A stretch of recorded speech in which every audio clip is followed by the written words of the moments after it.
जादुई तोता। एक छोटे से गांव में रामू और उसकी पत्नी काजल उसके बेटे चिंटू के साथ रहते थे। उसी गांव में पेड़ पर तोता रहता था। तोता का नाम मिट्ठू था। किस्मत का धनी था, जहां भी जाता वह किसी भी चीज की कमी नहीं होती थी। एक दिन मिट्ठू उड़ते उड़ते गरीब परिवार के घर पहुंच गया। मिट्ठू सोचता है, अरे वाह, लगता है यहाँ आज बहुत अच्छा खाना मिलेगा। मैं पेट भर के खाऊंगा। वह एक टोकरी में रखे अमरूद देखा। अरे वाह, अमरूद, मुझे तो ये बहुत पसंद है। मैं तो इसे पेट भर के खाऊंगा।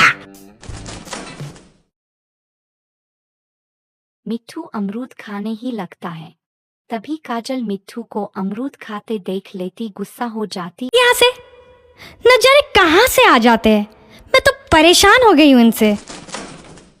और उसे वहां से भगा देती है। काजल के भगाने के बाद मिट्ठू एक पेड़ के कोने में रहने लगता। धीरे धीरे गरीब परिवार अमीर होने लगता है।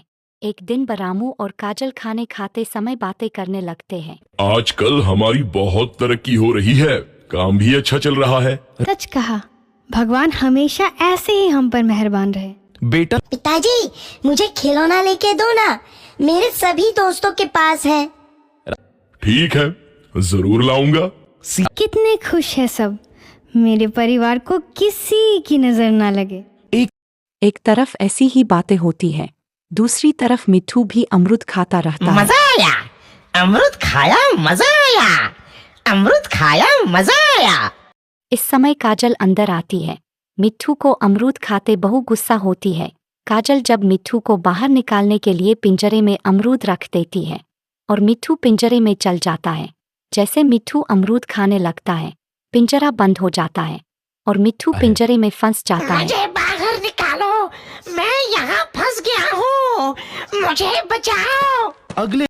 अगले दिन काजल उसे पिंजरे को दूर तोड़ देती है। मिट्ठू के जाते ही उनके घर में आई अमीरी धीरे धीरे गरीबी में। उन्हें बहुत घाटा होता है। सीता कहती है, ये क्या हो रहा है? अचानक इतना कैसे बदल गया?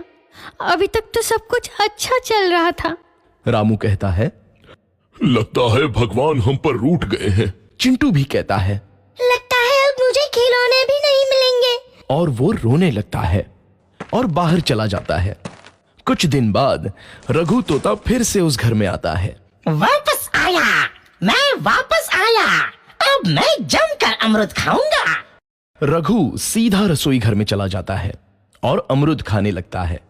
कुछ देर बाद सीता रसोई में आती है और रघु को देख कहती है, एक तो घर में पहले से इतनी दिक्कत चल रही है और ऊपर से ये तोता मुझे और परेशान कर रहा है। सीता रघु को वहां से भगा देती है। रघु उड़कर किसी कोने में छुप जाता है। कुछ दिन बाद धीरे धीरे उस घर की बरकत वापस आने लगती है। काम भी अच्छे से चलने लगता है। एक रात जब रघु तोता अमरूद खाने जाता है तो पिंजरे में फंस जाता है। ये लोग आखिर चाहते क्या हैं? एक तोते को शांति से अमरूद खाने क्यों नहीं देते? मैं कौन सा चोरी कर रहा हूँ? बस अमरूद ही तो खा रहा हूँ। तभी रामू वहां आता है और पिंजरे में रघु तोते को देख उसे बाहर छोड़ देता है। ये तोता भी कितना जिद्दी है, बार बार वापस आ जाता है। जैसे ही रामू रघु को छोड़ देता है, अगले दिन से फिर से उनके घर की बरकत जाने लगती है। काम में घाटा होता है। किसी को समझ नहीं आ रहा था कि ऐसा क्यों हो रहा है। रघु तोता घर आता है तो अचानक बरकत आती है और जब रघु तोता को बाहर निकालते हैं तो बरकत चली जाती है। एक दिन सीता रघु तोते के घर आने और बाहर जाने की स्थिति पर नजर रखती है। ये तोता जब भी घर आता है तो घर में बरकत आती है और जैसे ही ये घर से बाहर जाता है तो उसी के साथ बरकत भी चली जाती है। कहीं ये जादुई तोता तो नहीं है? अगली बार जब ये तोता घर आएगा तो मैं इसे कहीं नहीं जाने दूंगी। सीता रघु का बहुत इंतजार करती है, लेकिन रघु तोता दोबारा उस घर में कभी नहीं आता।